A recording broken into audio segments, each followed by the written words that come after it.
Hey guys, we're going to tell you about feeding your sourdough. So I'm Ben Schaefer and you're here on Sourdough Works. First thing you're going to do, you're going to get your sourdough starter out of the fridge. Now, if you want to keep your almost wife happy, the biggest thing you want to do is make sure that you open that over the sink. That is very well appreciated. To ensure that any crusties end up in the sink. Almost wife, almost husband, or whoever your companion is. Now, I'm going to bring you in close here. Notice that small layer of liquid on the top. That's what's called the hooch.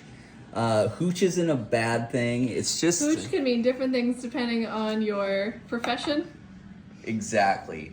And when we're in the profession of sourdough, hooch is totally okay. It's a mixture of like liquid and alcohol that's come from the yeast that's part of your sourdough starter. So what I like to do, and personally, I'm like, let's keep it easy.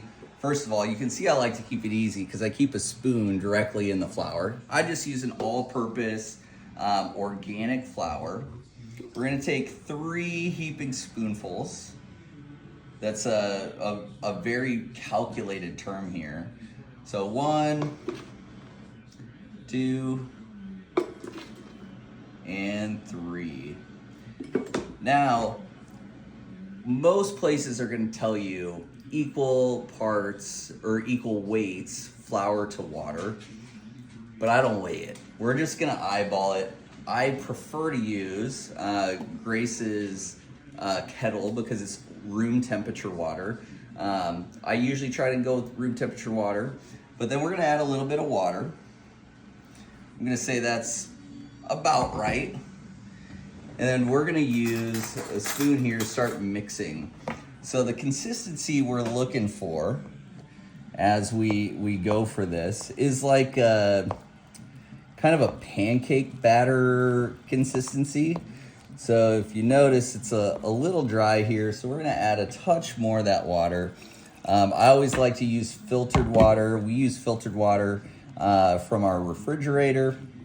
And we're gonna try and get that kind of mixed in and everything kind of like all mashed up. No worries if you get a little bit outside. Hopefully you have a spouse like mine that's happy to clean up a little bit of flour mess. We're happy when you clean up your little bit of flour mess. True. So this is kind of like the consistency that I typically look for. It doesn't have to be perfect. But this is kind of what I shoot for. Once you've fed that sourdough, first of all, the sourdough spoon, make sure you get it by the garbage disposal. We don't want any sourdough mix